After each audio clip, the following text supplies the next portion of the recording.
আমরা অনেকেই এই ধরনের আয়না ঘরের জন্য কিনে রাখি, সেই রকম আমারও অনেক প্রয়োজন এই ছোট্ট আয়নাগুলো। কিন্তু তোমরা অনেকেই জানো আমি আমার ছোট্ট ঘরে আমার নিজে হাতে বানানো সব জিনিসগুলো সাজিয়ে রাখতে খুব ভালোবাসি। তাই আমি আমার এই আয়নাটাকে একটু অন্যরকম করে নতুন রূপে সাজিয়ে তুলছি।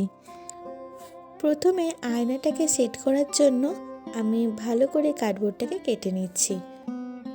তারপর আরও একটা কার্ডবোর্ড নিয়েছি যাতে এই আয়নার বেসটা একটু শক্ত হয়, তার জন্য আমি দুটো কার্ডবোর্ড কিন্তু এখানে সেট করেছি। যেই কার্ডবোর্ডটা উপরে থাকবে সেটা আমি আয়নার মাপ করে কেটে নিয়েছি। এবার গ্লু গান দিয়ে আমি আয়নাটাকে ভালো করে আটকে নেব। আটকানো হয়ে গেলে আরও একটা যে হোয়াইট পিচবোর্ডটা ছিল ওটা কিন্তু আমি সেট করে নিচ্ছি। সেট করা হয়ে গেছে। এবার আমি এই আয়নার সাইডটা একটু ভালো ফিনিশিংয়ের জন্য এখানে আমি এইভাবে ক্লে লাগিয়ে নিয়েছি। ক্লেটাকে ভালো করে বসে তারপর আমি একটা স্কেলের সাহায্যে মাপ করে কেটে নিয়েছি যাতে পুরোটা সমান দেখতে লাগে।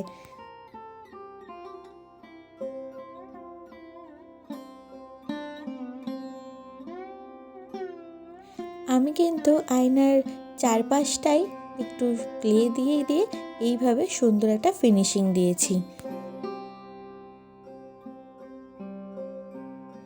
এরপর আমি এই স্টিকটা দিয়ে একটু সুন্দর গোল গোল করে আমি ক্লের ওপরে ডিজাইন করে নিচ্ছি।